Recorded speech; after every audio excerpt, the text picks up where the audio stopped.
በቅ ብዙ ተካይ የሆነ እምነት የጴንጤ እምነት እንደሆነ ይሰማኛል።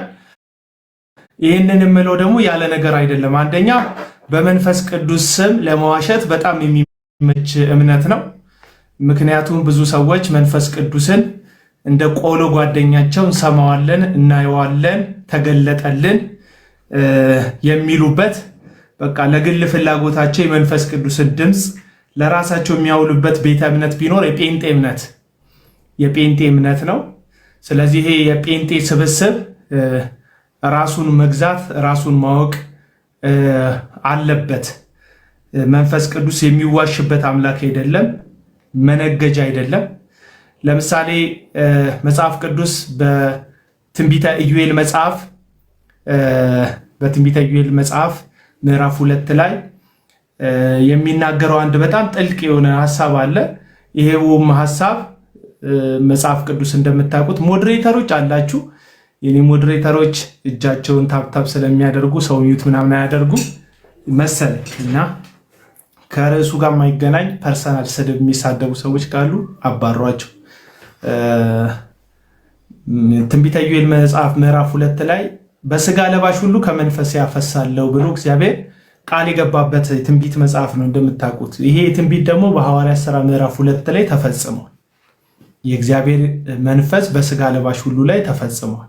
መንፈስ ቅዱስ ሲወርድባቸው ደግሞ ሐዋርያት ለሃይማኖታቸው ሞቱ፣ ዓለምን ናቁ፣ በምድረ በዳና በዋሻ ተንከራተቱ፣ ያለ ጦር ያለ መሳሪያ የሮምን መንግስት አሸነፉ፣ እየተገደሉ አሸነፉ፣ እየሞቱ አሸነፉ፣ እየታሰሩ አሸነፉ እንጂ በየትኛውም የሐዋርያትና የአባቶች ታሪክ ውስጥ ራሳቸውን ያበለጸጉ ራሳቸው እንደነዚህ ሰዎች በሰው ላይ የሾሙ አድራጊ ፈጣሪ እንደሆኑ የሚናገሩ ሰውን የሚደበድቡ ሰውን የሚወግሩ የሚያሳስሩ ሐዋርያት አልተፈጠሩ። እነዚህ ለወንጌል አይታሰሩም፣ ለወንጌል ሰው ያሳስራሉ። እነዚህ ሰውን ይበድላሉ፣ ይጨቁናሉ። አሁን ላይ ያሉት በጴንጤ እንቅስቃሴ ውስጥ የሚገኙ ነብይነን ሐዋርያንን የሚሉ ሰዎች ከተደራጀ ሰፈር ውስጥ ከምታውቁት ጠላም ማረቄም ሱስም ከሚጠቀም ማታ ማታ ያንቃል ከሚባል ሃንግ ከሚመታ ሰው ሁሉ በላይ ያስፈራሉ። እነዚህ ሰዎች በጣም አስፈሪዎች ናቸው። ለዚህ ነው ብዙ ሰው እውነት እያወቀ ብዙ ሴቶች ብዙ ወንዶች በእነዚህ ሰዎች በደል ደርሶባቸው ብናገር ይገሉኛል ብለው ፈርተው ነው ጸጥ የሚሉት። እና ስለ እነዚህ ሰዎች እናወራለን ዛሬ። ስለ ዮናታን አክሊሉ በደቡብ አፍሪካ ሪቫይቫል ብሎ ሄዶ እየሸጠው ስላለው ስለ አፕል ንግድ እናወራለን። ከዛ በፊት ግን ደረጀ እንደዚህ አይነት ዘመን ከመምጣቱ በፊት ደረጀን እኔ እንደ ነብይ ነው የምቀበለው። ደረጀ ከበደን የነፃነት መዘዝ የሚል መዝሙር ዘምሮ ነበር ከዮናታን ከመምጣቱ በፊት። ሲጄ የሚባል ሰውዬ ታምራት ታረቀኝ የሚባል በውሸት ማስተራብነትን ተፈው ነው እንግዲህ አሁን እየታከመ ያለው። እግዚአብሔር የሰላም ያደርግለት፣ መድኃኔዓለም እንደው ይድረስለት፣ እግዚአብሔር ምሕረት ቸርነቱን ያደርግለት፣ ባለበት ምድር ፈውሱን ይስጣው እግዚአብሔር። እነዚህ ሰዎች ግን እንደሚፈውሱ የሚናገሩ እውነተኛ ፈውስ የማይፈውሱ እውነተኛ የሚታይ ፈውስ በህይወታቸው አልፎ አያውቅም። ይህም ግለሰብ አሁን ቅርብ ጊዜ በኤችአይቪ ኤድስ የሞተች ልጅ አለች። በጣም የምታሳዝን ልጅ አለች። የኢየሱስ ክርስቶስ ደም ፈውሶሻል ብሎ እኔ ባለውበት ሰዓት ላይ ውሃውን ወደ ኢየሱስ ደም ቀይሬዋለሁ ብሎ ሰጥቷት እግዚአብሔር ተፈውሰሻል ብሎሻል ብሏት ልጅቷ ሞተች። ቅርብ ጊዜ ከአንድ ወር እንደዚህ በፊት ሞተች ልጅቷ። እና ይቺ ልጅ ሞታ ቀበርናት። ቀብር ስነስርዓቷ ላይ እንኳን አልመጡ። ድሃ ስለሆነች ቤተሰብ ስለሌላት ማንም ስለማይፈልጋት ቀብር ቦታ ላይ እንኳን እነዚህ ሰዎች አልተገኙም። ያቺ ልጅ ግን ተፈውሰሻል ተብላ ነው እንግዲህ ህይወቷን ያጣችው። እና እነዚህ የውሸት ፈውስ ቸርቻሪዎች፣ የውሸት ፈውስ ሻጮች፣ የውሸት ተስፋ ነጋዴዎች ናቸው። ለምዕመኖቻቸው የሚሰጡት ተስፋ ነው። ለምዕመኖቻቸው የሚሸጡት እንትን ነው፣ ንግድ ነው። እንደዚህ ይሆንልሃል፣ ይደረግልሃል የሚል የማባበያ ቃል ነው የሚሰጡት። ከዛ ኢትዮጵያዊ በክላሲካል የሆነ አስተዛዛኝ ቃላቶች ስትናገር ደስ ይላል። ብዙ ኢትዮጵያዊ ተበድለሃል፣ ተጎድተሃል፣ የተተውክ ይመስልሃል ምናምን የሚል የሳክስ ንግግር ይናገራሉ። እሱን ንግግር ያደረጉ ሴቶች ቪዲዮ ይሰራሉ፣ ፎቶቸውን ይለጥፋሉ። ከዚህ የተለየ ዓላማም ኢላማም የላቸው። ይሄንን ቪዲዮ እንስማና ወደ ጉዳያችን እንገባለን ስላልኩ ነው። ይሄንን ፎቶ ሙሉን አሳያቸዋለሁ። የሪቫይቫል ኮንፈረንስ ብሎ የትኛውም ቸርች ሳይጋብዘው ዮናታን አክሊሉ ወደ ደቡብ አፍሪካ ጉዞ አድርጓል። እንደምታውቁት ፓስተር ሳሙኤል የሚባል አንድ በጨረታ የሚያገለግል 40 በ60 70 በ30 እያለ ከዚህ ከኢትዮጵያ ይዟቸው ከሚሄዳቸው አገልጋዮች ከሚሰበስቡት ገንዘብ የሚካፈል ኑሮውን ደቡብ አፍሪካ ያደረገ በዚሁ ንግድ የሚተዳደር በፓስተርነት ስም በሚደረግ ንግድ የሚተዳደር ፓስተር ሳሙኤል የሚባል ግለሰብ ከዚህ በፊት ቪዲዮ ሰርቼበታለሁ። እሱ ወደ ኢትዮጵያ መጥቶ ነበረ ሙሉ ቤተሰቡን ይዞ። ከዛ ቀጥታ እዚህ ሻሸመኔ ምንተስኖት ነቢይ ምንተስኖት ከሚባል ግለሰብ ጋር እሱ ቸርች ነው ያገለገለው። ከዛ እሱን ካገለገለ በኋላ ቀጥታ ፓስተር ነቢይ ምንተስኖትንና ማን ነው መስፍን ጉቱና እሱ ተያይዘው ወደ ደቡብ አፍሪካን የሄዱት። መስፍን ጉቱን ታውቁታላችሁ። የተያያዘ ነገር ስለሆነ ነው የምነግራችሁ። መስፍን ጉቱና ይሄው ግለሰብ ማለት ነው። ይሄ የምታዩት ፎቶ ኋላ ይሄ የምታዩት የመስፍን ጉቱና የምንተስኖት ፎቶ ነው። ምንተስኖት ደግሞ ዘይት ቸርቻሪ ነው። ባለፈው ይሄው ፓስተር ሳሙኤል የሚባል ግለሰብ እስቲ ቴሌግራሜ ላይ ስልኬ እየጋለ ነው። ለምንድን ነው ማገዙልኝ? እንደ ቀለሜ ስልኬ እየጋለ። ለማንኛውም ስልኬ እየጋለ ነው፣ እየነገርኳችሁ ነው። እየጋለ ነው። ኧረ ተው ይላል። አልተውም፣ እባክህ አልተውም።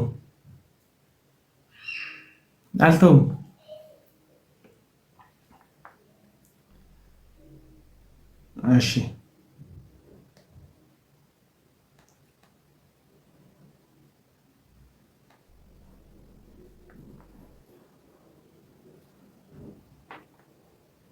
ቪዲዮ ላሳያችሁ ነው። እና ሰውየው መጣ ወዲያውኑ ነው እንግዲህ እነዚህን ሰዎች መላክ የጀመረው። የመጀመሪያ የላከው ግለሰብ እነዚህ ሁለት ሰዎች ናቸው። መስፍን ጉቱ እንግዲህ የምታውቁት በ90ዎቹ በጣም አስገራሚ መዝሙር የሚዘምር አገልጋይ ዘማሪ ነው። አሁን ላይ ግን ከነጋዴው ከምንተስኖት ጋር ወይም ከሐሰተኛው ነቢይ ከምንተስኖት ጋር በመጣመር ወደ ቢዝነሱ የተቀላቀለበት መንገድ ነው ያለው። በነገራችን ላይ ቀደምት የምታውቋቸው ዘማሪዎች ሆኑ ቀደምት የምታውቋቸው አገልጋዮች ፓስተር ጻድቁን ጨምሮ እነዚሁ የምታያቸው ሰዎች አቋማቸው ሸርተት ያሉ አሁን ላይ ከሐሰተኞች ጋር መድረክ መጋራትን ላይፍ ስታይል አድርገው እየቀጠሉ ያሉ ትናንትና ለእውነት የተመሰከረላቸው አሁን ግን እውነታቸውን የተቀሙ ብዙ ዘማሪዎች አሉ፣ ብዙ ሰባኪዎች አሉ የምትሉ ሰዎች ተሻገር ያለው ሂድ ለፍ ያለው የሚለውን መዝሙር ሰምተ በድሮ በጣም ተነክተ አሁን ግን በቃ ከነምንተስኖት ላይ ዘመነኛ በማጥናትና በአጋንንት መንፈስ በጥናትና በአጋንንት መንፈስ ስም የሚጠራ ግለሰብ ነው። በአጋንንት መንፈስ ስም የሚጠራ በጣም ብዙ ሰዎች ስማቸው ሲጠራ ፌንት እየሰሩ ነው። እኔ ከበደ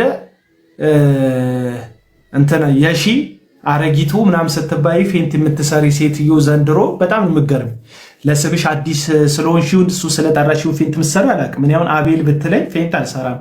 ለምን አቤል እንደሆንኩ አውቃለሁ። እሱ ጠራኝ፣ ማንም ጠራኝ። እና እነዚህ ስም እየጠሩ የሚጠነቁሉ በነገራችን ላይ አንዳንድ በጣም አደገኛ ስፒሪት ያለባቸው ጥንቆላ ቤት ስትሄዱ ስማችሁን ይጠራዋል ዛር ወይ አውሊያ ያለበት ሰው እና ሰይጣን እንዴት ስሜን አወቀው ብላችሁ አትደነቁ። ምክንያቱም ስማችሁን ማንም ሰው ያውቀዋል፣ እንኳን ሰይጣን ቀርቶ ማለት። ወደ ዮናታን ከመምጣቴ በፊት የነ ፓስተር ሳሙኤልን ነግራቸዋለሁ። የንግዱን ሁኔታ ነግራቸዋለሁ። ቪዲዮን ወደኋላ ከዚህ በፊት ስለሰራሁት ወደኋላ ሄጄ ቪዲዮአቸውን አመጣለሁ። ከዛ ማስረጃ አቀርባለሁ። ማስረጃውን ታያላችሁ። ይሄ ልጅ የሚያወራው ከጥላቻ ነው ወይስ እውነት ይዞ ነው የሚለውን ነገር ታጣራላችሁ። አንዳንድ ሰዎች ዝም ብላችሁ የምትለፈልፉ ሰዎች ራሳችሁ ህሊናችሁ ቆም ብላችሁ አስቡ። ደቡብ አፍሪካዎች አላችሁ። ደቡብ አፍሪካዎች ካላችሁ እናንተም እንድትገቡ እውነትን የምትወዱ ደቡብ አፍሪካን ላኩልኝ። ደቡብ አፍሪካ ውስጥ ያላችሁ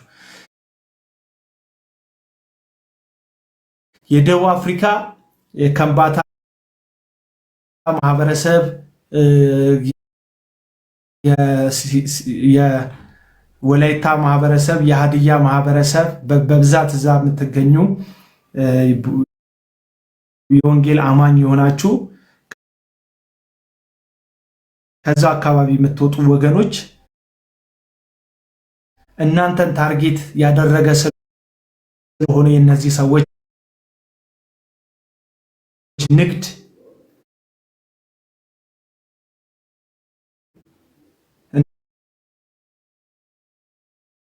እናንተን ታርጌት ያደረገ ስለሆነ የነዚህ ሰዎች ንግድ እንድትገቡ ጥሪ ያቀርባሉ። ማን ነው ቤካ የምትዩ ሰው ዘመዴ? ማንን ነው ቤካ የምትዩ?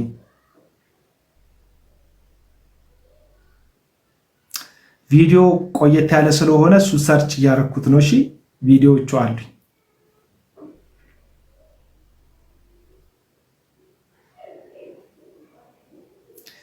የፓስተር ሳሙኤልን የሚልካቸው ሰው ለማምጣት ነው።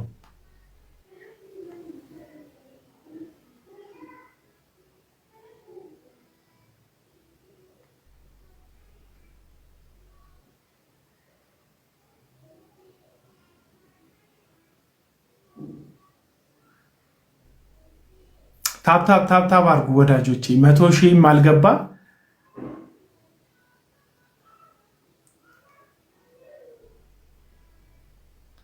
እኔ እኮ የምትገርሙኝ ሰዎች ከሚዘረፉት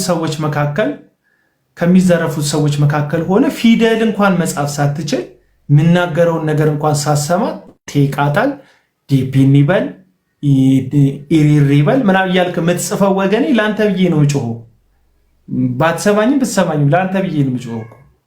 እኔ እኮ ገና ፊደል እንኳን በትክክል አትጽፍም። ቋንቋዬ እንኳን የሚገባ አይመስለኝም። በልሳን እስቲ አወራለሁ እንደው እግዚአብሔር ረድቶኝ ሀድይኛ ወይ ከምባትኛ ወይ ወላይተኛ እንደው እግዚአብሔር ረድቶኝ በልሳን ካወራ ሞክራለሁ። ግን ተረጋጉ እንጂ ምንድነው ይሄ ልጅ የሚያወራው? በሉ ለኪስህን አድን እንጂ እግዚአብሔር ልጅ ክርስቶስ ኢየሱስ የሞተልህ በነፃ ነው እያልኩ እኮ ነው። ሌላ ምንም የበደልኩ ነገር የለም። እግዚአብሔር ልጅ ክርስቶስ ኢየሱስ የሞተልህ በነፃ ነው። እነዚህ ሱፍ የለበሱ ወንበዴዎች፣ እነዚህ ሱፍ የለበሱ ሌቦች እቤትክ እየመጡ በመዝሙር ሰበብ በስብከት ሰበብ አይመዝብሩን ያልኩ። ኢየሱስ 12 ዓመት ደም የፈሰሳትን ያቺን ሴት ገንዘቧን ሁሉ በጨረሰች ሰዓት በነፃ ነው የፈወሳት እያልኩ ነው። ፈውስ አያስከፍልም። እነዚህ ሰዎች ማንጎ ላይ እየጸለዩ ፓፓዬ ላይ እየጸለዩ ጥቅል ጎመን ላይ እየጸለዩ አፕል ላይ እየጸለዩ እየዘረፉክ ነው። ተጠንቀቅ ነው እያልኩ ያለሁት። ምንም እኮ እዚህ ጋር መወጮ አልሰበሰብኩኝ፣ አልሰደብኩ፣ አላጠላላውክ፣ ብሔርን አልተሰደብኩ፣ በማንነት አልረገጥኩ፣ ምንም ያልኩ እረፍ፣ ኪስህን አድን፣ ቤተሰብን አስመልጥ፣ የእግዚአብሔር ስጦታ በነፃ ነው እያልኩ ያለሁት። እንዴት አንደርስታንድ እንዳታደርጉ ቢያንስ ይሄንን ነገር ስድባችሁ እኮ ስድብ እኮ አይደለም።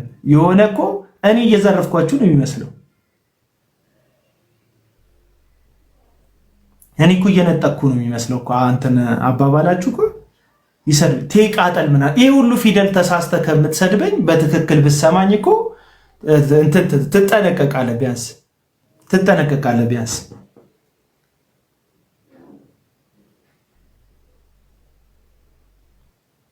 እንዴት ይሄ ሁሉ ስድብ ተሳድቦ እንዴት ሰው እንትን ይላል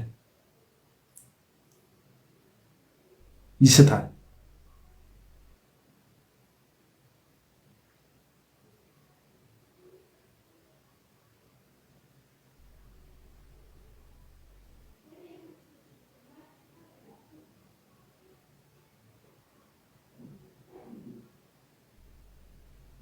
ብዙ ቪዲዮዎች ስለሆነ የላኩት ለዛ ነው። እሺ የቆየባቸው እንዴ በእግረ መንገዴ በጣም ነው ደስ ያለኝ በካውንስሉ ምርጫ። ፓስተር ጌቱ እንኳን ደስ አለ። ግን አንተ በመመረጥ ብቻ ሳይሆን ደስ ያለኝ ፓስተር ጻድቁ ያሁላ ፖለቲካ ሰርተው በዚህ ድማቸው እግዚአብሔርን በሚያከብሩበት ሰዓት ከሐሰተኛ ነቢያት ጋር ከሐሰተኛ አስተማሪዎች ጋር አብረው ቀይ ምንጣፍ ላይ ሲጓዙ በዚህ እድሜያቸው ለስልጣን ለወንበር ሲሉ ያንን ሁሉ መንገድ ሄደው ስላልተመረጡ በጣም ደስ ብሎኛል። እንኳን ደስ ያላችሁ፣ እንኳን ደስ ያላችሁ። በጣም ደስ ብሎኛል ስላልተመረጡ፣ ፓስተር ጻድቁ ስላልተመረጡ። በጣም የምወዳቸው ሰው ማከብራቸው ሰው እንደነበርኩ ታውቃላችሁ። ሂዱና የመስቀል ሚዲያ የመጀመሪያ እንግዳ መጋቢ ጻድቁ ናቸው። ስለማከብራቸው ስለምወዳቸው። እሳቸው ግን ከእውነት ጎን ከጽድቅ ጎን ከመቆም ይልቅ 32ኛውን አጠቃላይ የአብያተ ክርስቲያናትን የአቋም መግለጫ በሳተና ባጣመመ መልኩ ከእምነት ቃል ትምህርት አስተማሪዎች ጋር ከብልጽግና ወንጌል ሰባኪዎች ጋር አብረው ሄደው እንትን ሲመርቁ አይቻለሁ። ቤተ ክርስቲያን ብለው የግለሰብ አዳራሽ እና ሱቅ ሲመርቁ አይቻለሁ እና በጣም ነው ደስ ያለኝ ስላልተመረጡ። እንኳን አብሮ ደስ አለ። እንኳን ደስ ያለ በሉኝ። እንኳን ደስ ያለ በሉኝ። እንኳን ደስ ያለ በሉኝ ወገኖች። ኮመንት ላይ እንኳን ደስ ያለ በሉኝ። ደስ ብሎኛል። ራሳቸው እነ ደረጀ እነ ጌቱ እነ ፓስተር ጌቱ በመመረጣቸው በጣም ነው ደስ ያለኝ።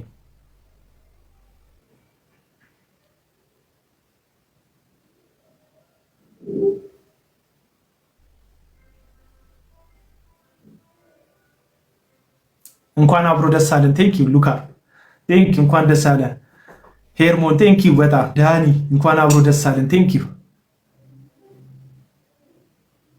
ማንበብ ራሱ አይችልም እንዴ? ምን ካነበበማ በቃ ይሄውና። ፓስተር ሳሙኤል ከዚህ በፊት ሰርቼላችኋለሁ ፕሮግራም እኮ። ይሄን ላጥፋው ስለማይታይ፣ ይሄን ላጥፋው አንዴ።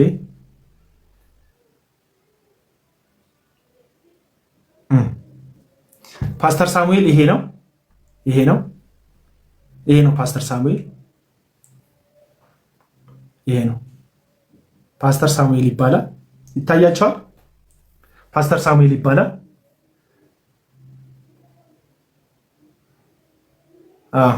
ፓስተር ሳሙኤል ይባላል። ከዚህ በፊት ከምንተስኖት ጋር ይኸው በምታዩት መንገድ ምንተስኖት ለመጀመሪያ ጊዜ ደቡብ አፍሪካ ሲሄድ አብሮት ነው የተጓዘው። ምንተስኖት ማለት አሁን ከመስፍን ጉቱ አጠገብ ያለው ሰው ማለት ነው።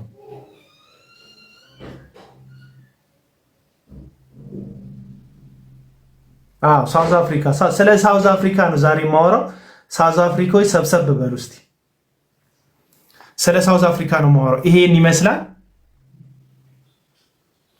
ከየትኛውም ሐሰተኛ ጋር ቀኝ እጁን ሰጥቶ የሚያገለግል ነው። ይሄንን ከሄኖክ ጋር ደቡብ አፍሪካ ውስጥ ሄኖክ ደቡብ አፍሪካ ውስጥ ሄዶ ካገለገለ በኋላ እሱ ቦሌ መጥቶ እሱ እዛ ደቡብ አፍሪካ አገልግሎትና መድረክ ያመቻችላቸዋል። ይሄው ፓስተር ሳሙኤል የሚባለው ግለሰብ ደቡብ አፍሪካ ሄዶ አገልግሎት ያመቻችላቸዋል። እነሱ ደግሞ እዚህ አገልግሎቱን ይጋብዙታል ማለት ነው። ይሄ ሄኖክ አዳራሽ ያገለገለው ነው። ሄኖክ አዳራሽ ያገለገለው ነው።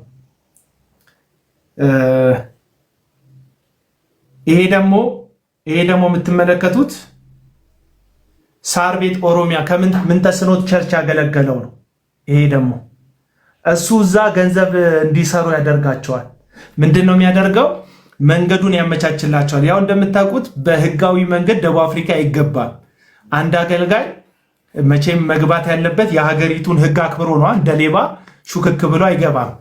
ልክ እንደ አንድ ኢትዮጵያዊ ስደተኛ ሀገር አቆራርጦ እንደሚገባ ኢትዮጵያዊ ስደተኛ እነዚህም ሰዎች ህገወጥ በሆነ መንገድ ነው ደቡብ አፍሪካ የሚገቡት። በማን አስተባባሪነት? በዚህ ሰው አስተባባሪነት ማለት ነው። በፓስተር ሳሚ አስተባባሪነት በፓስተር ሳሙኤል አስተባባሪነት ማለት ነው።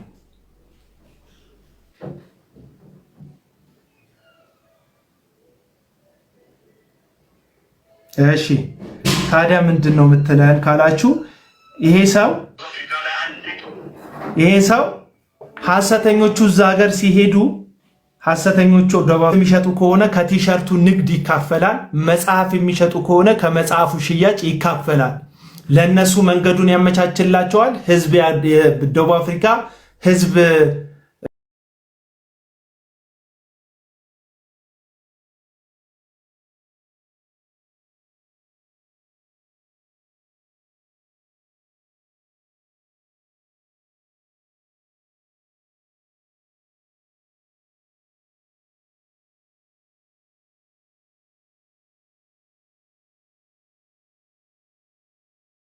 ማለት ነው።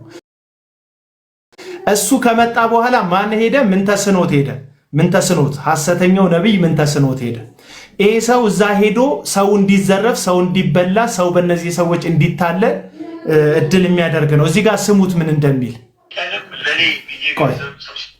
ስለ ገንዘብ ስብሰባ ነው። በቃ ሁልጊዜ ከነዚህ ሐሰተኞች እጅ ገንዘብ በእነሱ ሰበብ እያደረገ የሚካፈለውን ገንዘብ ለነሱ መሰብሰብ ነው አገልግሎቱ ይሄ ነው።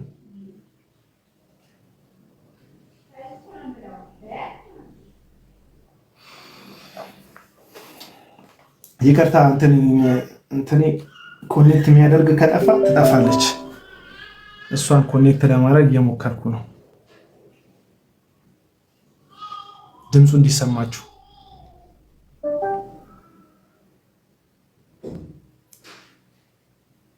ላልሰማ አሰሙት። ይሄንን እንግዲህ እዚህ ጋር ምን ይላል? ምንተስኖትን በወሰደው ጊዜ እኔ ገንዘብ ጠይቄ አላቅም። ስለዚህ ገንዘብ አረተው በጌታ ምናምን ይሉኛል። ለምንድን ነው ሌባ ሲገለጥ ሐሰተኛ አጭበርባሪ? ህዝብ እየተዘረፈ ነው። ህዝብ ደግሞ ገንዘብ ብቻ አይደለም እየተዘረፈ ያለው፣ ህዝብ እየሞተ ነው። መድኃኒት እየጣለ እየሞተ ነው። ባለትዳሮች ትዳር እየፈቱ ነው። ወገኖች ትዳር እየተፈታ ነው። ሰው ጌታን የሆነ ቤተ እምነት ቤድ ይሻላል እኮ። አንዳንድ ሰዎች የሆነ ቤተ እምነት በቃ በዚህ ሲመራቸው ሃይማኖት ይቀይራሉ። በጣም ብዙ ሰው ግን ቤቱ ቀርቷል። በእነዚህ ሌቦች ምክንያት ቤቱ ቀርቷል። ሃይማኖቱን ክዷል፣ ትቷል። እግዚአብሔር አይፈርድም አያይም የሚል ብሶት ውስጥ ገብቷል በጣም ብዙ ሰው እና ለምን ተው ምን እንደምትሉ አላውቅም። ቀጥሉ። ይኸው ግን ከቤተ ክርስቲያን ወንጌል ጎን ቆማል። እነዚህ ቲሸርቶች ለአገልግሎት አንድ ቀንም ለኔ ብዬ ገንዘብ ሰብስቤ አላውቅም። ደቡብ አፍሪካ ውስጥ አንድም ቀን ለኔ ብዬ ገንዘብ ሰብስቤ አላውቅም እያለ ነው። ሁልጊዜ የሚሰበሰበው ለአገልጋዮች እያለ ነው። ግን ከአገልጋዮቹ ጋር ይካፈላል። ይሄ ሰው ለኔ ብዬ ሰብስቤ አላውቅም እያለ ነው። እውነቱን ነው። ለራሱ ብሎ አይሰበስብም። አገልጋይ ከሌን ደግፈው እያለ ነው የሚሰበስበው። ሁልጊዜ ከጓሮ ግን ይካፈላል ከነዚህ ሰዎች ጋር። ስሙ አንድ ቀንም ለኔ ብዬ ገንዘብ ሰብስቤ አላውቅም። በላስ 18 years ግን ከቤተ ክርስቲያን ወንጌል ጎን ቆማል። እነዚህ ቲሸርቶች ለአገልግሎት የተጠራው የወንድማችን የነብይ ምንተስኖት ፎቶዎችን ቤተክርስቲያን ናት ያሰራቸው። ቤተክርስቲያን ያሰራቸው አስፈቅደው ግን ፎቶውን ማለት ነው እሱን ፎቶ አድርገው አሰርተዋል እና በጣም ብዙ ወጪ ነው ያወጡት። ከጎናቸው ለመቆም ይህ ቲሸርት ለመውሰድ ተዘጋጁ። በእነዚህ ቲሸርቶች ላይ እግዚአብሔር ኃይል ይለፍ። ይህ ቲሸርት የለበሰ የታመመ ሰው ይፈወስ። ይህ ቲሸርት የለበሰ የደኸየ ሰው ባለጠጋ ይሁን። ይህ ቲሸርት የለበሰ እውቀት የጎደለው ሰው በእውቀት ባለጠጋ ይሁን። ከዚህ ቲሸርት ጋር ቤታችሁ ክብር ይግባ። ከዚህ ቲሸርት ጋር ቤታችሁ የእግዚአብሔር ኃይል ይግባ። አሜን። ወስዳለሁ በረከቱ ይድረሰኝ የምትሉ ሰዎች በፍጥነት ወደ ውጭ ቶሎ ብላችሁ ወስዳለሁ ይህን ቲሸርት እግዚአብሔር ሊባርከኝ እፈልጋለሁ የምትሉ ቶሎ በሉ። እሺ ችግር የለም። ከ100 ብር ጀምራችሁ ውሰዱ። ግን አሁን ብትችሉ ችን ቤተክርስቲያን ለማገዝ አንዳንድ ሺህ ብር በመስጠት ብትደግፏቸው ደስ ይላል። ቅሪላቸዋ የቲሸርቱ ተመን አይደለም ቤተክርስቲያኗን ከመደገፍ አንጻር በዛ መልኩ ብትመጡ ጥሩ ነው። ለሌላችሁ ደግሞ ባላችሁ አቅም እንሰጣለን፣ ችግር የለም። ሉስ ጌታ ይባል። እሺ ያው ቀዳሚ ነኝ ቀዳሚ ነኝ ጌታ ይባል። ያው ተከታታይ ዛሬ ባልታችሁ እሺ ቶሎ ቶሎ ያላችሁ ለጌታ ቤት ነው። ሰው ለአልኮል መጠጥ ያወጣል፣ ሰው ለዝሙት ያወጣል፣ ሰው ነፍስ ለማስገደል ያወጣል። አሁን 1000 ብር ማለት ሳውዝ አፍሪካ ምንም ማለት አይደለም። ስለዚህ በዚህ 1000 ብር ችን ቤተክርስቲያን ደግፋለሁ የምትሉ እኔንም የምትወዱ ወደፊት እንድትመጡ ጠይቃለሁ። ተነሱ አጣው ግዴ ምንድነው እያለ ያለው? ይኸውላችሁ ስሙኝማ፣ ይሄ ሰው ምንድነው እያለ ያለው? ለኔ ጠይቄ አላቅም እያለ ነው። እውነቱን ነው። ቅድም እንደነገርኳችሁ አንድም ቀን ለራሱ ጠይቆ አያውቅም። አገልጋይ ይጋብዛል። እነዛ አገልጋዮች ሲመጡ በእነሱ ስም ነው የሚጠይቀው። ዲሉ ደግሞ ወይ 40 በ60 እሱ 40% እነሱ 60% ወይ 70 በ60 70 በ30 ነው የሚወሰደው እና ልክ ነው። እንደ ድለላ አይነት ነገር ነው የሚሰራው። ስለዚህ ምንድነው እያደረገ ያለው? እኔ አሁን ቲሸርቱን ይሸጥ አገልግሎትም ይደገፍ የምንተስኖትን ፎቶ ስላደረግ ጌታ ይፈውሰኛል ብለህ የምታስብ ደቡብ አፍሪካ ያለ ጴንጤ በጣም ነው የምትገርመኝ። በቃ አሁን የዮናታን አክሊሉ ፎቶ ያለበትን ቲሸርት ለብሼ ይፈወሳለሁ የምትል ከሆነ በምን ሞራል ነው ኦርቶዶክሳውያንን ወይም ሌላው ቤተ እምነትን የማርያምን ፎቶ ለጠፍክ፣ የገብርኤልን ፎቶ ለጠፍክ፣ የኪዳነ ምሕረትን የሆነ ፎቶ ለጠፍሽ ስዕል ለጠፍሽ እያላችሁ አሁን እኔ እኮ ጴንጤው ሞራል በቃ የለውም ነው የምላችሁ። አሁን እኔ የወንጌል ጠላት የምመስላችሁ ሰዎች አላችሁ። ሪያሊቲውን ልንገራችሁ። የፓስተር እግርና ጫማ እየሳምክ ሌላውን ቤተ እምነት እንኳን ከዚህ ጉዳይ ውጡ ለማለት በጣም ነው የሚሰቀጥጠው፣ በጣም ነው የሚሰቀጥጠው። እና ምን እያለ ነው ይሄ ሰውዬ በጸሎቱ? በዚህ ቲሸርት ላይ በየትኛው ቲሸርት ምን ተስኖት የሚባል ሐሰተኛ ነቢይ ፎቶ በተለጠፈበት ቲሸርት ላይ ምን አድርግ እያለ ነው? የእግዚአብሔር ተአምር ይለፍ፣ ይሄን ልብስ የለበሰ ሰው ባለጸጋ ይሁን፣ ሀብት ያገኘው እያለ ምን ተስኖት ለብሶት ለምን ሀብት አያገኝም? ለምን ከእናንተ 1000 ራንድ ይወስዳል? 1000 ራንድ ነው የሚቀበሉት። በነገራችን ላይ በአንድ እንትን ቲሸርት ማለት ነው። 1000 ራንድ ስንት ነው? ደቡብ አፍሪካ ያላችሁ ሰዎች በኢትዮጵያ ንገሩኝ። 1000 ራንድ ስንት ነው? እኔ ስለማላውቀው ደቡብ አፍሪካ ያላችሁ ንገረኝ ሄኖክ። 1000 ራንድ በኢትዮጵያ ስንት ነው? በኢትዮጵያ ስንት ነው 1000 ራንድ? 1000 ራንድ በኢትዮጵያ ስንት ብር ማለት ነው? 12000 10000 እሺ 10000 ይባል 10000 ይባል 10000 ብር አንድ ቲሸርት እየሸጠ ነው ያለው ሰውየው። 13000 ምናምን ሚላል። እሺ አቬሬጁ ታችኛውን እንውሰደውና 10000 ብር 13000 ብር እሺ 10000 እስከ 13000 ብር አንድ ቲሸርት መግዛት ለአገልግሎት ድጋፍ ነው። ለአገልግሎት መደገፍ ከሆነ እኮ ዝም ብለህ ቲሸርቱን ትሸጥልናለህ፣ ችግር የለውም ትሸጥልናለህ። እዛ ያን ቲሸርት እንለብሰዋለን። በዚህ ቲሸርት ላይ ኃይል ይለፍ ታምራት ይሁን ይላሉ እነዚህ ሰዎች። እየሸጡልክ ያለው ቲሸርቱን ብቻ ሳይሆን የእግዚአብሔርንም ኃይል በቲሸርቱ ላይ እየሸጡልህ ነው በእነሱ አስተሳሰብ። ስለዚህ ደቡብ አፍሪካ ውስጥ ያላችሁ አማኝ ነን የምትሉ ሰዎች ዌክ አፕ። በቡድን ተደራጅተ የዩ ጩፋ ደጋፊ ነኝ፣ የዮናታን አድናቂ ነኝ፣ የታምራት ታረቀኝ የቀኝ እጅ ነኝ የግራ እጅ ነኝ ምናምን የምትል ሰውዬ፣ እነዚህ ሰዎች እያገለገሉት ያሉት ኢየሱስን አይደለም። አቤላ ስለ ኢየሱስ ስበክ ይሉኛል። ስለ ኢየሱስ ሰብካለሁ እናቴ። ኢየሱስን እነ ዮናታንም እየሰበኩ አይደለም፣ ንግድ ስለሆነ የያዙት። እሱ ንግድ ላፍርስና ከዛ ሰብካለሁማ። አይዞሽ፣ አታስቢ፣ አትጨነቂ ስለኔ ብዙም በቃ አይጭነቅ፣ እንደዚህ አይክፋሽ። በቃ ለኔ አስበሽልኝ እንደሆነ እረዳሻለሁ፣ አይዞሽ። እና አሁን ምንድነው ታዲያ የምትለው ካላችሁ፣ ይሄ ግለሰብ አዲስ አበባ ገብቶ ነበረ ቅርብ ጊዜ። ከማን ጋር አገለገለ? ከምን ተስኖት ጋር አገለገለ? ቆይ ላሳያችሁ።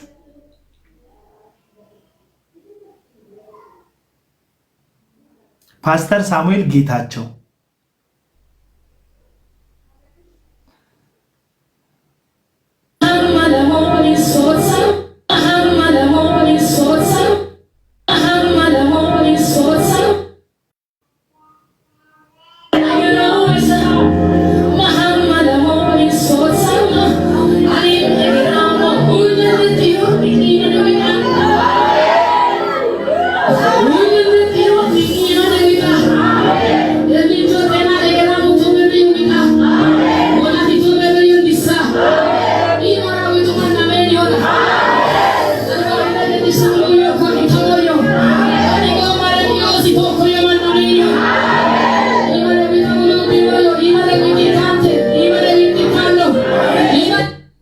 እየተዘረፈ ነው ነው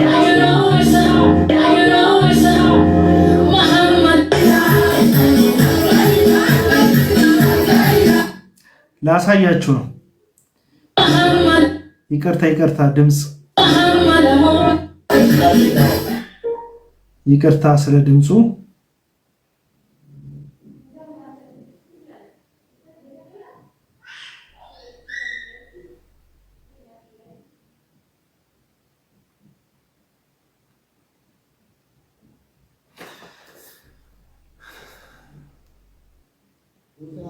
ሊያገኙ እስካይችሉ ድረስ ጌታ ረድቶን በሚገርም ድል ተመለስን እና አርብና ቅዳሜ ሮብ ለመምጣት ወደዚህ ያልቻልኩ አርብና ቅዳሜ የኛ ኢትዮጵያውያን ኤርትራውያን ስናገኝ የምናካፍል ስስታም እንዳይደለን ደቡብ አፍሪካውያን የሚገባቸው የኢትዮጵያንም ገጽታ የሊና የአገሬው ቴሌቪዥን ነበር።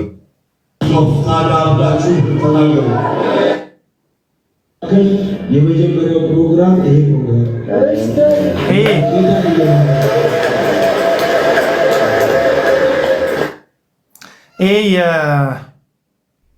ይሄ የምንተስኖት ቸርች ነው። የምንተስኖት ቸርች ነው እና ይሄ ሰውዬ አሁን ቅርብ ጊዜ ይሄ ከአንድ ቀን በፊት የተፖሰተ ፖስት ነው። ባጎደልኩት ነገር ተነስቼ የመጣሁበት ባወጣሁት ነገር እግዚአብሔርን እያመሰገንኩ ሐሴት እያደረኩ የመጣሁበት ፕሮግራም ለምን ፕሮግራሙን ለማበላሸት ብዙዎች በተለያዩ ሚዲያዎች ስጋውያን ስለዚህ በብዙ አይነት መንገድ ፕሮግራሙን ለማበላሸት ይታገሉ ነበር። እግዚአብሔር ግን እጁን ገልጦ አሳፈራቸው። ሃሌሉያ አሜን አሜን አሜን። በውስጡ እግዚአብሔር አስቀምጦ ለብዙ አገልጋዮች ደግሞ በር ስላደረገው ስለተወደደው ፓስተር ዶክተር ሳቢ ፓስተር ደግሞ ዶክተር ሆነ ጨመር ለእግዚአብሔር ክብር ቆማችሁ ያቸው እሱ ቸርች መጥቶ ሲያገለግል ምን ተስኖ ቸርች ጌታ ይባረክ። እንደቆምን አጭር ጸሎት እናደርጋለን። አስቸግራችሁ ቆምን አጭር ጸሎት እናደርጋለን። አሁን እግዚአብሔር ሰው ፕሮፌት ምንቴ እንዳለው በደቡብ አፍሪካ የሁላችሁንም ጸሎት ሰምቶ እግዚአብሔር ከአእምሮ በላይ የሆነ ታላቅ ነገር አድርጓል። ስለ ጌታ ክብር እልልታ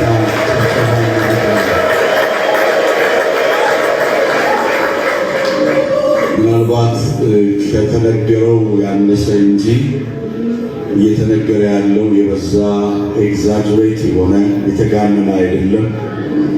በዛ ምድር ያሉ ሰዎች ቢናገሩ ከዚህ በላይ መናገር ይችላል።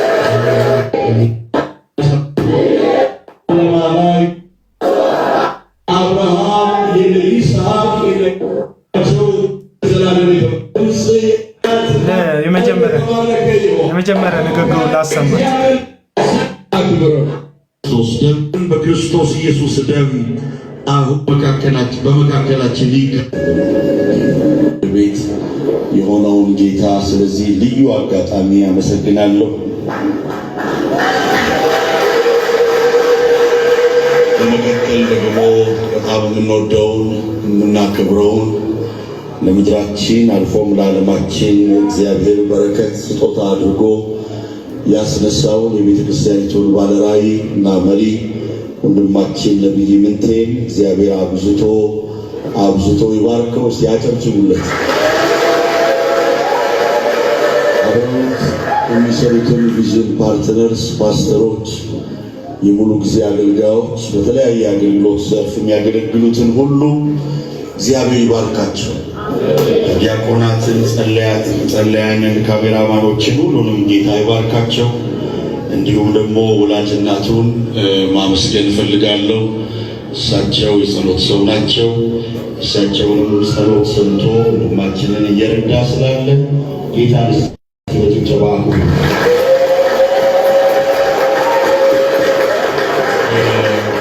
ደቡብ አፍሪካ በሁለት ከዓመት በላይ የሆነ እግዚአብሔር እጅ ተገልጧል። አሁን የምናወራላችሁ ነገር ከሆነው ነገር ያነሰ እንጂ የተጋነነ አይደለም። ነገር ሲጋነን ኤግዛጀሬሽን ይባላል። ኤግዛጀሬት አደረጉ ይባላል። ኤግዛጀሬት አላደረግንም። ምናልባት ከሆነ ነገር እና ይህ ሰውዬ አዲስ አበባ ከመጣ መልምሎ እነዚህን አሁን ሰሞንኛ መነጋገሪያ የሆኑ አዳዲስ ጠንቋዮችን እየመለመለ ደቡብ አፍሪካ ይልካቸዋል። ደቡብ አፍሪካ ከላካቸው በኋላ በእነሱ ስም ነው እንግዲህ ገንዘብ የሚሰራው አብሯቸው ማለት ነው። ከዛ ደቡብ አፍሪካ ያሉት ወገኖች በጣም ቅኖች ናቸው፣ ምስኪኖች ናቸው፣ በትንሹ ሿሿ የሚሰሩ ናቸው። ዛሬ ግን በውስጥ በኩል የደረሰኝ መልእክት ፖስት አድርጌዋለሁ።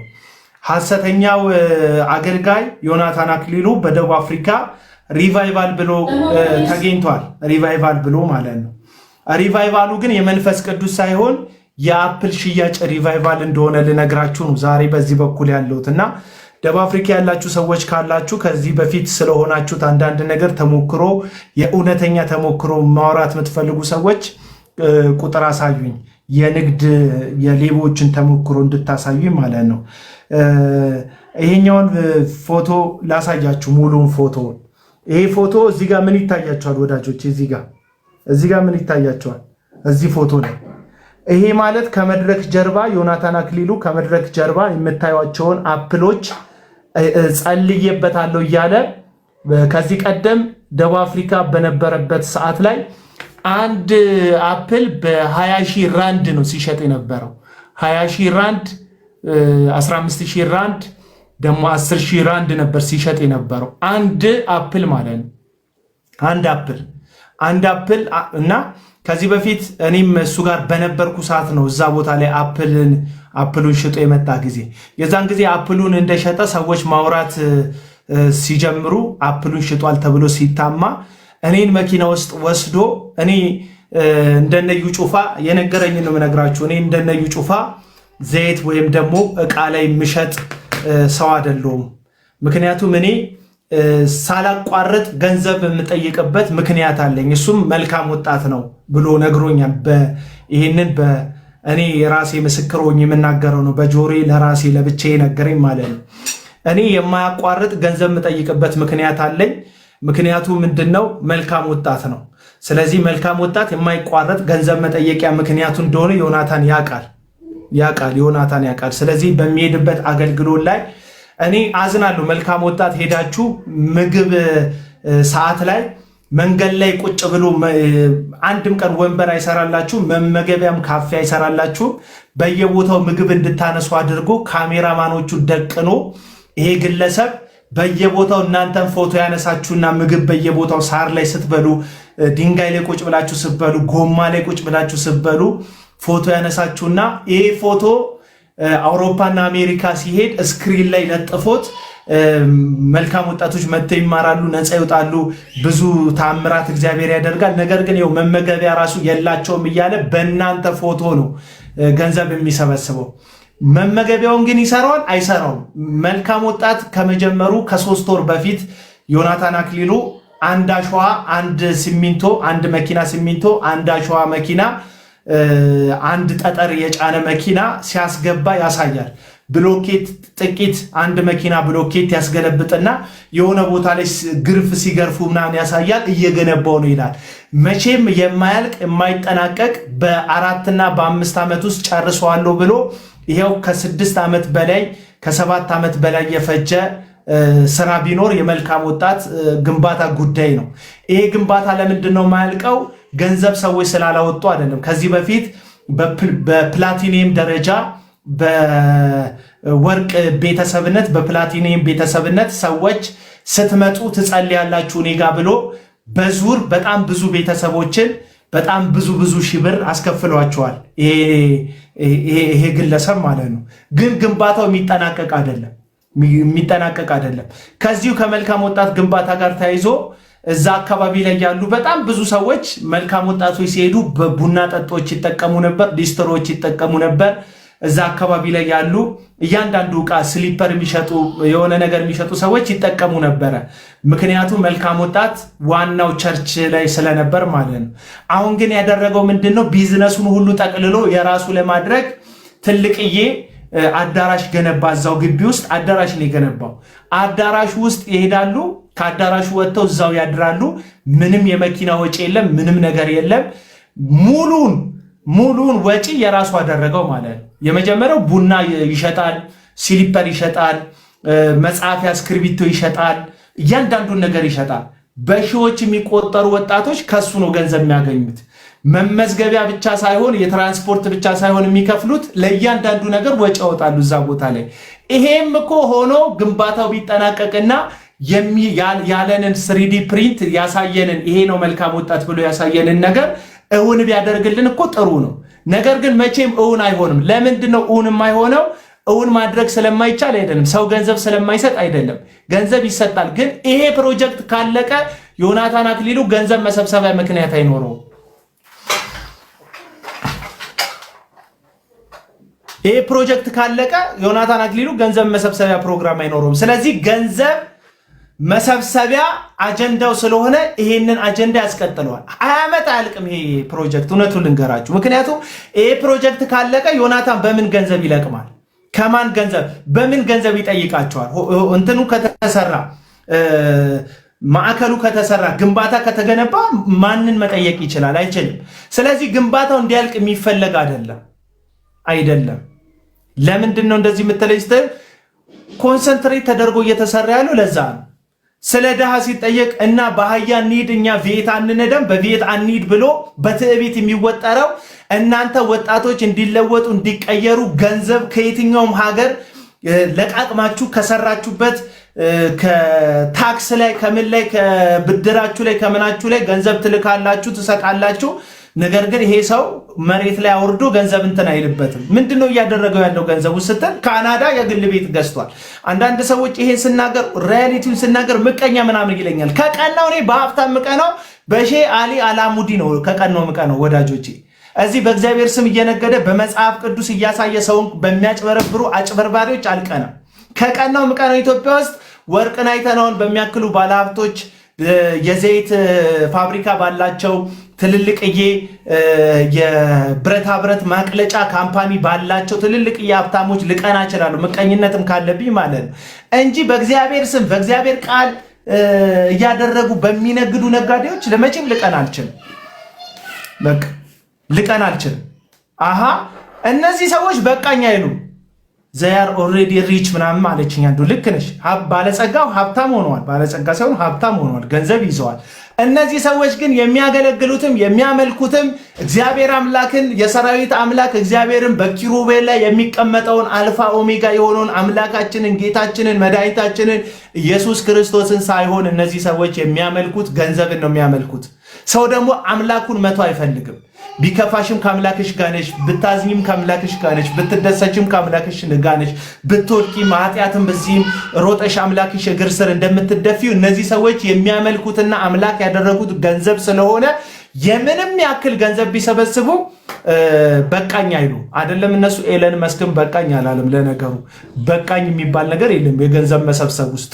ስለዚህ እነዚህ ሰዎች ግን በቃኝ እንኳን ብለው ከዚህ የንግድ በመጽሐፍ ቅዱስ ሰበብ በኢየሱስ ስም በክርስቶስ ስም በስሙ ከመጨረት እንኳን ዞር አይሉ። እኔ አሁን በጣም ብዙ ሰዎች አልፈዋል። ከዚህ የገንዘብ ጥማታቸውን አላረካ ያለው አንዳንድ ሰዎች ሪል ስቴት ብለው ሰው አጭበርብረዋል።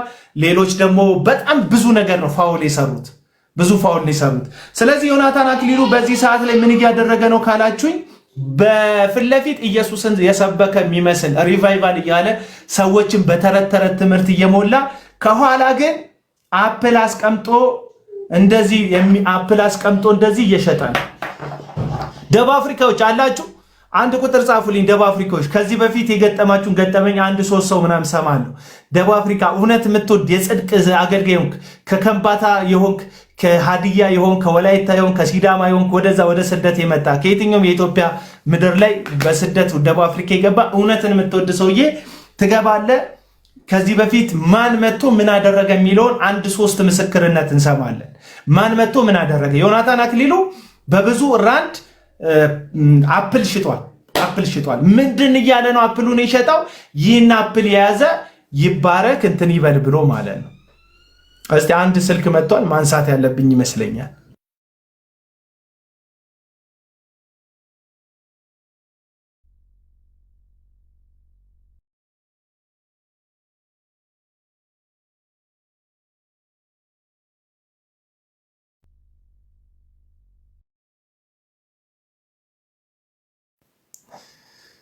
እናዝናለን እንግዲህ እናዝናለን። አዲስ ኢንፎርሜሽን የገባ ኢንፎርሜሽን አለ፣ እሱን ነግራቸዋለሁ። እንግዲህ ታውቃላችሁ አይደል ይህንን ፕሮግራም ከደቡብ አፍሪካ የሆናችሁ ገስት ላይ ያላችሁ ሰዎች ምልክት ስጡ። በጣም ቡርማ ሪቫይቫል ብሎ ነበር ዮናታን አክሊሉ ፕሮግራም ሲያደርግ የነበረው። አሁን በደረሰኝ መረጃ መሰረት በቡርማ የቻይናዎች አዳራሽ ነበር የተከራየው፣ ልክ እንደ ሚሊኒየም አዳራሽ አይነት ማለት ነው። በጣም ትልቅ አዳራሽ ተከራይቶ ነበር ፕሮግራም የሚያደርገው። ይህንንም አዳራሽ ደግሞ የተከራየው በአብያተ ክርስቲያናት ህብረት ጋባዥነት አይደለም የሄደው፣ ለንግድ ስለሆነ እዛ ደቡብ አፍሪካ የሄደው ዮናታን አክሊሉ የትኛዋን ቤተክርስቲያን አልጋበዘችው እና ቡርማ ሪቫይቫል ቻይኖቹ ውል ተዋውለክ የተከራየህን ለመንፈሳዊ ፕሮግራም ሳይሆን ለኖርማል የትምህርትና የስራ ፕሮግራም መስሎን ነበር ብለው ከአዳራሹ አባረውታል። እንግዲህ ዮናታን አክሊሉ በዚህ የቡርማ ሪቫይቫል ፕሮግራም ላይ ያሰበውን ያክል የተሳካለት አይመስለኝም። ህዝብም ወንበር ይዞ አቅራቢያ ወደሚገኝ ወደ ጠባብ ቸርቾች እግር አውጭኝ እያለ ነው። አይም ሶሪ እንግዲህ እናዝናለን። ይህ ንግድ ስለተጨናገፈ ይህን የመሰለ ንግድ። እሺ የገባችሁ ሰዎች ከደቡብ አፍሪካ ካልሆናችሁ አስወጣችኋለሁ። ቶሎ ሰዓቴ እንዳትገሉ። ከየት ናችሁ? ከደቡብ አፍሪካ ነው ካላችሁ ትቀጥላላችሁ፣ ካላላችሁ ትወጣላችሁ። እሺ ከደቡብ አፍሪካ ብቻ ነው ሰው የምቀበለው። ይሄ ቸከሶች ገብታችሁ በፍቅር ምናምን የተነደፋችሁ የሰው ባል የምታፈቅሩ ሴቶች ምናምን ይቅርታ አድርጉልኝ፣ እናንተ ባልሰማ ደስ ይለኛል። እሺ ጃፓን የሚል አካውንት አለ። የሰው ባል የሚያፈቅሩ ሴቶች አሉ። ባለትዳር እንደሆነ እያወቁ አይናቸውን የማያሹ ከዚህ ይሰድቧቸዋል፣ ይመጡና ያጠረገርጓቸዋል። ፍቅረኛቸውና የተነካችሁት እናንተ ባለትዳር ነው ምናምን ብላችሁ እንትን ትላ ሼም ይዛቸዋል። እነዛ ሼም አይዛቸው፣ ምክንያቱም የክርስቶስ ኢየሱስ እንትንም የላቸውም፣ ልብ የላቸውም፣ በጌታም አይመስሉኝም። ዝም ብሎ የስም ጴንጤነት ነው የተሸከሙት። እሺ ጃፓን የሚለው አካውንት ኢንቫይት አክሰፕት አድርጌ ያለው ከገባ ቀበላሉ። ዳኒ የሚባል አካውንት አለ። በተርታ ዝም ብዬ ከደቡብ አፍሪካ ካልሆንሽ አስወጣሻል። የፈለግሽውን ብትይ አጭር ቃል ትናገሪያለሽ። ብሩክ ምናምን የላካችሁ ሰዎች ምንድን ነው? ኦርቶዶክሳውያን እንዳትልኩ በዚህ ጉዳይ ላይ በባካችሁ። አንዳንድ ኦርቶዶክሳውያን ልጆች አላችሁ። በቃ ታብታብ ካደረጋችሁ ልኝታች እንደው የፈለገው የጽድቅ አጀንዳ ስለሆነ እናንተም ብታብታብ ብታደርጉልኝ ሀሳቡን ብትደግፉ ደስ ይለኛል። ምክንያቱም እውነት ነው። ኦርቶዶክሳዊ ሆን ካስበከው ሙስሊም የሚደግፈው እውነት ነው። አንዳንድ ሰዎች ቡድንተኞች ናቸው። በቃ በኦርቶዶክስን አለመጥላት ከኦርቶዶክስ ጋር ልዩ ሽርክና ፍለጋ ይመስላቸዋል። አይደለም። እኔ ኦርቶዶክሳውያንን ወዳቸዋለሁ፣ አከብራቸዋለሁ። ወንድሞቼ ናቸው። ሃይማኖታቸውን አላጥላላም። የሚከተሉትን መንገድ አላዋርድም። ትክክላቸውን ውሸት አድርጌ አላወራም። ጥሩ ነገራቸውን መጥፎ አድርጌ አጠልሽቼ አልናገርም። ይሄ ነው ያለኝ ከኦርቶዶክስ ጋር ያለኝ ወንድምነትና እህትነት። ይሄን የሚደብር ይሄ የሚያጥወለውል ከሆነ ይመች ያጥወልውል። ያንተ ጥላቻ ጥሩ ከሆነ በአንተ ጥላቻ ቀጥል። እኔ ግን ይሄ ተስማምቶኛል። ወንድሙ ነኝ። ከየት ነው ወዳጅ? ወንድሙ ነኝ። አቤት ሰላም ነው። አቤል እንዴት ነህ? ከየት ነህ? አለሁ። እኔ ከሳውዝ አፍሪካ ነኝ። እሺ ምን የምትነግረን አለ? እስቲ አገልጋይ መጥቶ ምናምን እናንተ ምድር ላይ የሚየጠው ሸዋሸዋ በአይንክ ያየው ሸዋሸዋ ካለ ማን ነው የመጣው? ምንድን ነው የተደረጋቸው? አጠር አድርገህ ንገረን። እካሌ የሚባል እንደዚህ ኮንፈረንስ ሄደ የምታከሆነ እንደዚህ ሄጄ ነበረ እንደዚህ ሲደረግ አይቻለሁ ደቡብ አፍሪካ በለን። ምክንያቱም ብዙ ሰዎች መንቃት አለባቸው። እኔ ፐርሰናሊ እዩ ጩፋም ሲመጣ ጮኋለሁ። አንዳንድ ሰዎች ዮናታን ምናምን ስል የግል ጸብ አለብህ ምናምን ምን ያህል ብጠለው ነው ምናምን የምትሉ ሰዎች አላቸው። እዩ ጩፋንም እኮ ተመሳሳይ እኮ ነው ማደርገው። በእዩ ጩፋም ላይ ተመሳሳይ እኮ ነው ማደርገው። በታምራት ታረቀኝ ላይ ኬዝ ካገኘው ትክክል የሚያስጠይቅ ነገር ሰሞኑን በሄኖክ ላይ እየሄድኩበት ነበር። ሄኖክ ጄፒኤስ ማለት ነው። ስለዚህ አሁን ሄኖክ ጄፒኤስን ስናገር ፐርሰናል አይደለም። እንደዚህ ይዤ ቪዲዮ ተከታታይ የምሰራው ሐሰተኛ ስለሆነ ህዝቡን እያሳተ ስለሆነ ነው። አለቀ። ስለዚህ ወንድሙ ምን የምትነግረን ነገር አለ? ወደ ጉዳዩ ቀጥታ ብዙ ሳታስረዝመው ከ1 እስከ 2 ደቂቃ እንደዚህ ከሊ የሚባል መጥቶ ነበር እንደዚህ ያደረገ አለቀ በቃ።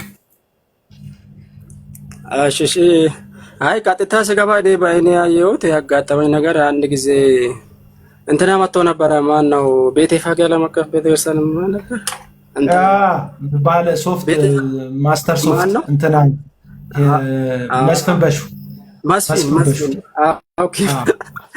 መስፍን መጥቶ ነበረ እኛ ቸርች።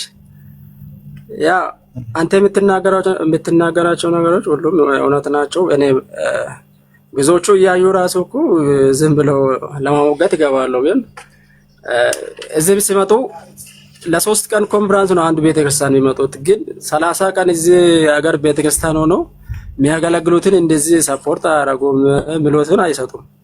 ግን ለ3 ቀን ምን አደረገ? መስፍን በሹ መጣ። ከዛ አገልጋይ ኧረ ማደርገው ነገር ምን አለ ብለህ ነው? እዚህ ማይሸጥ ነገር አለ። አፕል ሽጧል፣ ምንድነው ውሃ ሽጧል፣ ሌላ ምንድነው ውሃ ሽጧል፣ አፕል ሽጧል። ካሜራ እንትን እንደቀርጾ አይሰጡም እኮ ካሜራ። ሁላችሁም ካሜራ ይፋይላል። ማንም ካሜራ ያስጠፋል እኮ ማንም አይቀርጽም። ለምሳሌ ብር ለማሰብሰብ ምናምን ሲዘጋጅ እጃችሁን ወደ ላይ ላላ ሁላችሁንም ስልካችሁን ዘግታችሁ እጃችሁን ወደ ላይ አድርጉ እንደዚህ ሊለው ነው ይላል። ከዛ ሁሉም እጁን ወደ ላይ ያደርጋል። በዛ ነው የሚቀጥሉት። ካሜራ ለመቀረጽ ከያዙ አይ ካሜራውን አውርድ ምናምን ነው የሚሉት። የኔው እየቀረጸ ነው ይላል። የእሱን አውቆ ለማጥፋት ምናምን የራሱ አለ። የኔ ካሜራ እየቀረጸ ስለሆነ እኔ ለቀዋለሁ፣ እናንተ ማለግላችሁ እኔ ለቃለሁ፣ እናንተ ታያላችሁ። ሁላችሁም በመንፈስ ሆኖና እጃችሁን ዘርጉ፣ ስልካችሁን ኪስ ከተቱታል። የምር እኔ ባይና ያየሁት ነው። አሁን አፕሉ ምን ተብሎ ነው የተሸጠው? ሲሸጥ ዝም ብላችሁ ግዙ ነው? የቤት ፍሩት እጥረት አለባችሁ እዚህ አካባቢ የአትክልት ቤት እጥረት አለ ብሎ ነው የሸጠላችሁ? ወይስ ተአምራት የወለዳችሁ መካሮች ትወልዳላችሁ የሥራ በር ምንድን ብሎ ነው የሸጠላችሁ? እሱን ንገረን። አዎ መካሮች ትወልዳላችሁ በሚቀጥለው አመት ምናምን ፍሬያማ ምናምን ትወልዳላችሁ ብሎ ነው አፕል የሚሸጠው። ውሃ ደግሞ የእግዚአብሔር መንፈስ ውሃ ላይ ሰፍሮ ነበር ይላል። ስለዚህ በዚህ ውሃ ላይ እግዚአብሔር ይሰራል ምናምን ይሸጣል ማለት።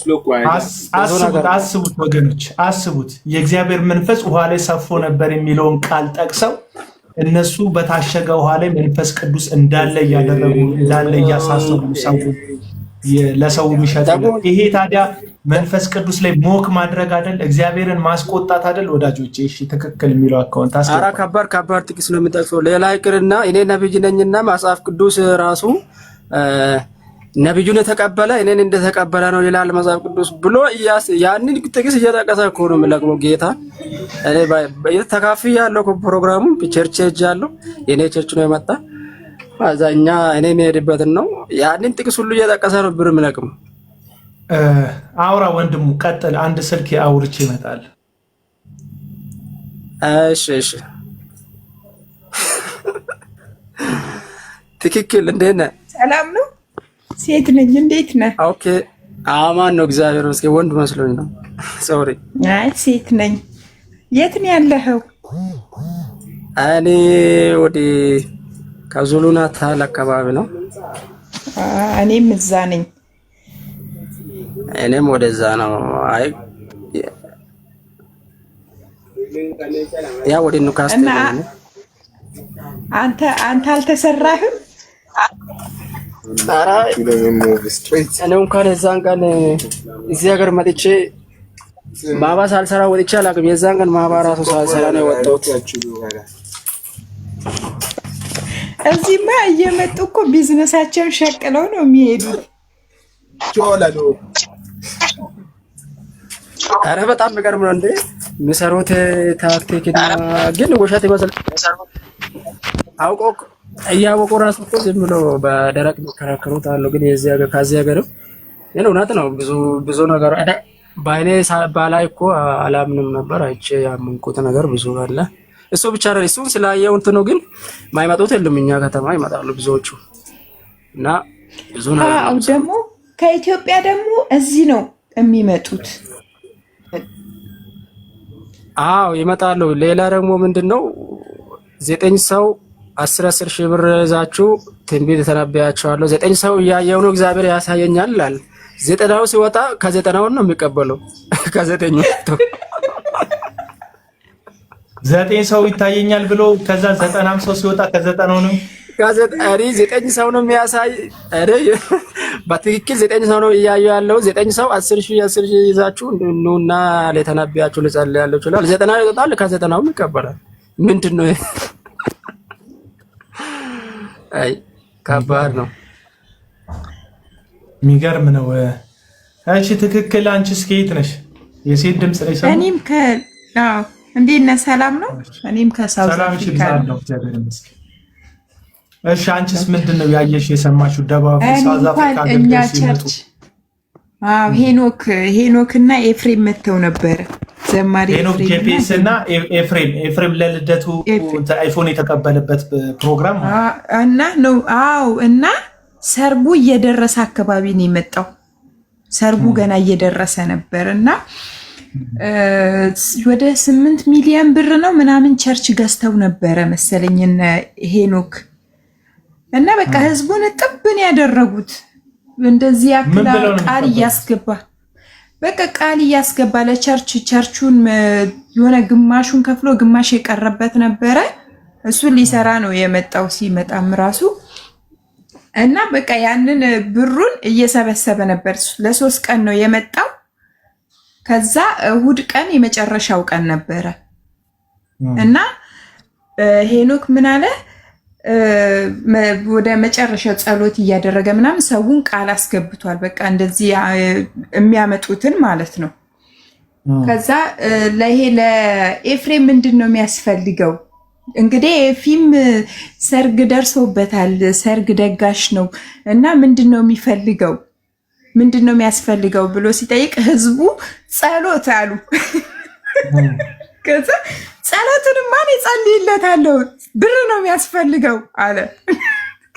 ከዛ ብር ነው የሚያስፈልገው። ከዛ ሁሉም አጉረመረሙ። ምክንያቱም 3ቱንም ቀን ሰውም እያወጣ ነበረ። ደግሞ እዚህ ሀገር ላይ ያሉ የደቡብ ልጆች በተለይ እግዚአብሔርን አቤት እነሱን ነው የሚጫወቱባቸው። በቃ ጽድት ነው የሚያደርጓቸው። አትሊስት የከተማው ልጅ ምንም እንትን አይልም።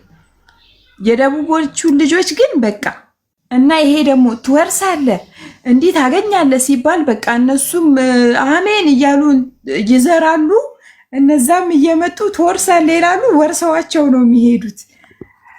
እና እንደዛ ብሎ ቃል አሜን ይላሉ። እነሱ ደግሞ ሊተራል የሚዳሰስ ገንዘብ ሰርቶ ይመጣሉ። በነገራችን ላይ አንድ ዙር አገልግሎት ሲመጡ እስከ 28 ሚሊዮን ብር ነው ሰርቶ የሚመጡት። አንድ ነብይ እዛ ሄዶ ሲያገለግል 28 ሚሊዮን ምናምን ብር ነው የሚሰበስበው። እና ፉክክሩ ምን መሰላችሁ? ዮናታን ሲሄድና ማን ነው የምሬን ነው እግዚአብሔር ምስክር ነው የምላችሁ እንትና 22 ብር ነው 22 ሚሊዮን ብር ነው ሰርቶ የመጣው። አሁን ያለችው ሄኖክ ጄፒኤስ 22 ሚሊዮን ብር ነው ደቡብ አፍሪካ በነበረው አገልግሎቱ ሰርቶ የመጣው 22 ሚሊዮን ብር። ዮናታን አክሊሉ በ6 ሚሊዮን ብር ይበልጠዋል። 28 ሚሊዮን ብር ነው ሰርቶ የመጣው። እና ይሄንን የምነግራችሁ በሚሊዮን ነው የሚዘረፉት እነዚህ ሰዎች። እንግዲህ እንደምታውቁት ነው ደቡብ አፍሪካ ለመኖር ከባድ ከሆኑ ሀገሮች መካከል ናት። በተለይ ጥቁሮቹ ምለው እኛ ነጭ ነን እያልኩ አይደለም። በተለይ ደቡብ አፍሪካውያን ዜጎች በዘረፋ የምትታወቅ ሀገር ናት። ለምሳሌ ለመኖር አደገኛ ከሚባሉ ሀገሮች መካከል አንደኛው ደቡብ አፍሪካ ናት። ምክንያቱም በጣም መሳሪያ ይታጠቃሉ፣ ሰውን ይዘርፋሉ። እንደምታውቁት ነው በስጋት ከመኖራቸው የተነሳ አንድ ቤት 3 በር 4 በር ሊኖረው ይችላል። 4 በር ምናምን ሊኖረው ይችላል። ምክንያቱም ሌቦች ሌሊት ይገባሉ፣ የሰራክበትን ዘርፈው ይሄዳሉ። ኢትዮጵያውያን በሰቀቀን ነው የሚኖሩት እንደምታውቁት ሰዎቹም ማለት ነው ዘራፊዎችን ማለት ነው። እና እንደ ኮሚኒቲ ደቡብ አፍሪካውያን እንደምታውቁት ሌባ ሲገደል አንዳንድ ቦታ ሌባ ሲይዙ መልሰው ሌቦቹ እንዳይመጡ ጎማ ሁሉ አድርገው ያቃጥላሉ። ማንም ይጠይቃቸው ሰው የለም። ምክንያቱም ሌቦች በጣም አደገኞች ነፍሰ በላዎች ስለሆኑ ማለት ነው። እንደዚህ ከሌባ ጋር በህይወቱ ቁማራ ሲይዞ የሚኖርን ህዝብ 22 ሚሊዮን እና 28 ሚሊዮን ብር በአንድ አገልግሎት ስም እየሄዱ መዝረፍ፣ ዘይት ለነዚህ ህዝብ መሸጥ፣ ቲሸርት የተጸለየበት ነው ተአምራት ያደርግልሃል እያሉ ያታለሉ ህዝብን መዝረፍ እጅግ በጣም ከባድ ነውር አመጽ ነው። በጣም ነውረኝነት ነውና በጣም ስንት ዓመት በምድር ላይ ልትኖሩ ነው? በጣም አደገኛ ጥያቄ ነው። ገንዘብ የሚጠግቡ አይደሉም እነዚህ ሰዎች። እና አሁን ደቡብ አፍሪካ ያላችሁ ወገኖች ጥሪ ያቀርብላችኋል። አሁን ዮናታን አክሊሉ ቻይኖቹ ያከራዩትን እንትን አስለቀቀውት እየሄደ ነው፣ በኪሳራ ማለት ነው። የከፈለበትን አዳራሽ ለቆ እየሄደ ነው። ህዝቡም እየተንገላታ ነው፣ መሄጃቶ ማለት ነው። በዚህ ሰዓት አሁን አክቲቭሊ እየደወሉ እየነገሩ ያሉት ደቡብ አፍሪካ ያሉ የመረጃ ምንጮቼ ማለት ነው። ስለዚህ ምን እያደረገን ነው? እግራችሁን ሰብስቡ። እንትና የሚባል ነብይ መጥቶ ሄዳችሁ ምንም የተለወጠ ነገር የለም። ከሪያሊቲው ጋር አትጣሉ። የተለወጠ በእነሱ ትንቢት የተቀየረላችሁ ነገር የለም። በእነሱ ቃል ስላወጡላችሁ እነሱ ከእናንተ ኪስ ባወጡት ገንዘብ ኑሯቸውን አሻሽለዋል፣ የሚነዱትን መኪና ቀይረዋል እንጂ እናንተ አልተቀየረ። ከሰቀቀን አልወጣችሁ፣ ወደ ኢትዮጵያ እንኳን አልገባችሁም። ኢትዮጵያ ውስጥ የተደላደለ ህይወት በቃ ስደት፣ በቃኝ ጭንቀት፣ በቃኝ ከነዚህ ዘራፊዎች ጋር መኖር ብላችሁ ሀገሬ ቤት ሰርቼ ህንፃ ገንብቼ ንግድ አቋቁሚ እሰራለሁ ብላችሁ እንኳን አልተለወጣችሁ። እንደተነገረባችሁ ትንቢት ቢሆን ኖሮ አገራችሁ ውስጥ ካምፓኒ ይኖራችሁ ነበር። ሚሊዮነር ትሆኑ፣ መልቲ ሚሊዮነር መሆን ትችሉ ነበር። ግን የውሸት ትንቢት ከዘመናት ዘመናት እየተነገራችሁ የመጣው ሁሉ እጁን እየጫነባችሁ የውሸት መልእክት እየነገራችሁ ህይወታችሁ ፈቅ ላይል ነገር በእነዚህ ሌቦች አመፀኞች አትዘረፉ። ይበቃል፣ ይበቃል፣ ይበቃል፣ ይበቃል ወገኖች፣ ይበቃል በሉ፣ ይበቃል። ደቡብ አፍሪካ ያላችሁ ወገኖች ይህንን ሰንደቅ ዓላማ አውለብልቡ። በእግዚአብሔር ስም መዘረፍ ይበቃል። በነቢያት ስም መዘረፍ ይበቃል። በነ ሳሙኤል አስተባባሪነት መዘረፍ ይበቃል። በነጋዴ ፓስተሮች ድርድር መዘረፍ መዘንጠል ይበቃል ብላችሁ ውጡ። በቃ ይበቃል፣ ይበቃል። ለምን ኖርማል ቸርች አትሄዱም? ለምን የሚያገለግሏችሁ የሚደክሙ አገልጋዮችን አትባርኩም? እዛ ያሉትን ሰዎች መስጠት መቆረስ ከሆነ የምትፈልጉት 2-3 ዓመት የሚያገለግሏችሁ እዛ ያሉ አገልጋዮቻችሁ የሚጸልዩላችሁ የሚደክሟችሁ እንካ የሻይ ብላችሁ ለነሱ ስጡ። እነዚህ ከኢትዮጵያ የሚመጡት ለእናንተ አስበው ወንጌል ላድርሳቸው ብለው አይደለም። የት ሀገር ነው የሚያስበላው? የት ሀገር ነው በአጭር መግባት የሚቻለው ብለው ነው የሚሄዱት። በጣም ቀላሉ ጉዳይ ደቡብ አፍሪካ መግባት ነው። በቃ ቀላሉ ጉዳይ ደቡብ አፍሪካ መግባት ነው። ቶምን ፕሮፋይል ያደረገ ደቡብ አፍሪካኖች፣ በነገራችን ላይ ደቡብ አፍሪካ ያሉ ሰዎች በጣም የሚፈሩት አገልጋይን እንትን ማለት፣ በተለይ እንደነ ፓስተር ሳሚ ያሉ አገልጋዮችን መግለጥ ገብተው በቪዲዮ ምናምን መቼም አይወጡላችሁ። ለምን እንደሆነ ታውቃላችሁ? ሊያስገድሏቸው ይችላሉ። እግዚአብሔር ምስክር፣ እያጋነንኩ አይደለም። እንደ አገልጋይ እዛ ሀገር ፓስተር ሆኖ 8 ዓመት 10 ዓመት እንደሚኖሩ ሰዎች የሚፈራ ሰው የለም። ጌንግስተር በሏቸው። ገባ? ለአንድ ጥቁር የሆነ ገንዘብ ከተሰጠ ይደፋል፣ መጥቶ አለቀ። በጣም ነው የሚፈሩት ደቡብ አፍሪካ ያሉ ወንድሞችና እህቶች። እኔ ጋር ደውለው በጣም ብዙ ኢንፎርሜሽን ይነግሩኛል፣ ተደብቀው ብዙ ሰዎች። ጌታን ነው የምላችሁ። ህይወቴን አስይዤ ቁማር አስይዤ ነው አቤል የምነግርህ። አንተ እውነትን ስለምትናገር ቁማር ህይወቴን አስይዤ ነው መልእክት የምነግርህ ነው የሚሉኝ ደውለው። በጣም ነው የሚፈሯቸው አገልጋዮቹ። ሰላም ሰላም ቹኒ እና በጣም ነው የሚፈሯቸው አገልጋዮቹን ማለት። ቶም የት እንደሆንክ ንገረን፣ አንተም ያለን ገጠመኝ ንገረን።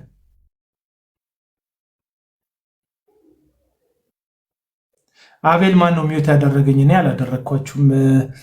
ተሞጣምጧችሁ ወይም አንደርስታንድ ካላረጓችሁም ኮሜንታችሁ።